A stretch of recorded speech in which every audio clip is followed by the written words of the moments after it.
Hi, this is Ian Westerman from EssentialTennis.com, where it's our mission to bring passionate instruction to passionate tennis players just like you. Welcome to episode number 53 of Ask Ian, where we've got a question from Chris about playing worse in matches. He wrote to me and said, "My question is, how do you play the shots and use the techniques that you learn during lessons, drills, and hitting with others during a match? It seems like as soon as I am in competition, I fall back to the tap-tap shots just to keep the ball in play. I know I should be using my much better forehands and backhands, but I just can't make myself do it. When will I finally move into that level without going backward?" Okay, Chris, this is a really common frustration that tennis players have, and honestly, it's not just tennis players. If you're trying to achieve excellence in any discipline, this is a very common phenomenon where people are able to execute a certain skill or technique or ability when it doesn't really count, but as soon as it does, they revert back to old habits or very safe habits. So there's two main things that are really at play here in my experience, and I'm going to give you resources to deal with both of them. Number one is very frequently tennis players do not actually fully form a new habit before they go and try to use it in competition. This is very important. Listen carefully.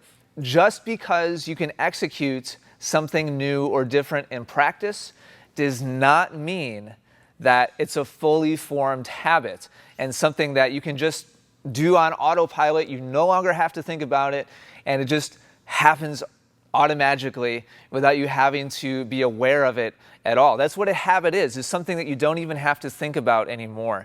Something like blinking or breathing. Obviously, it'd be awesome if we could get all of our strokes to that point where they're high quality and we no longer have to think anymore. But fact of the matter is, it takes a lot more purposeful repetition than most players think. Once you do it right the first time, does not mean that you've got it and it's now just innate and you can just go ahead and execute and do it automatically.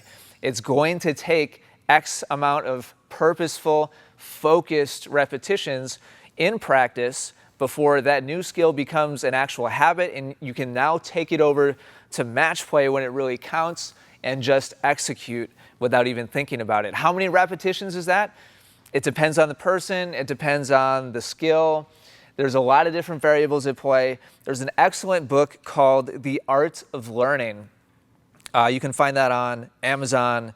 James, can we link to that in the description down below?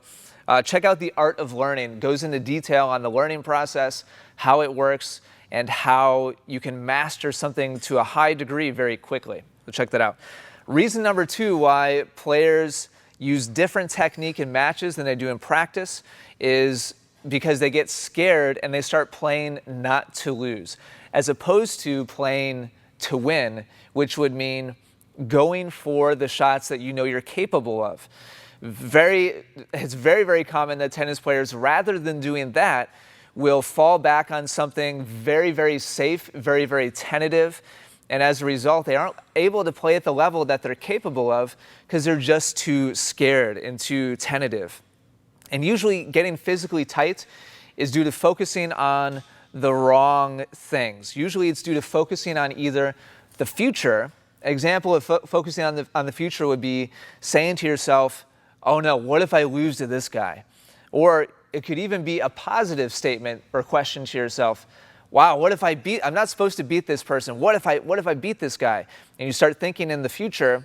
As a result, your focus gets pulled away from the present. You get tight, you get tentative, you get scared about the results of this match, and then your game completely changes. Other big mistake is thinking about the past, aka last time I was in this situation, I totally blew it. I hope I don't do that again, right? And then inevitably, that's what happens. It's kind of a self-fulfilling prophecy. So if you're looking for some guidance as far as these mental kind of issues are concerned, we'll put a link to that in the description down below as well. We have some free coaching that is with a mental toughness expert. It's a good friend of mine. So check that out. Thank you for watching today. Hopefully that's helpful. If you've enjoyed this video, it's been helpful to you, do me a favor and click like. If you have any comments or questions or topics that you would like me to focus on in a future episode of Ask Ian, leave those in the comments down below. Thank you for watching, take care, and good luck with your tennis. For hundreds of free digital tennis lessons, head over to essentialtennis.com right now.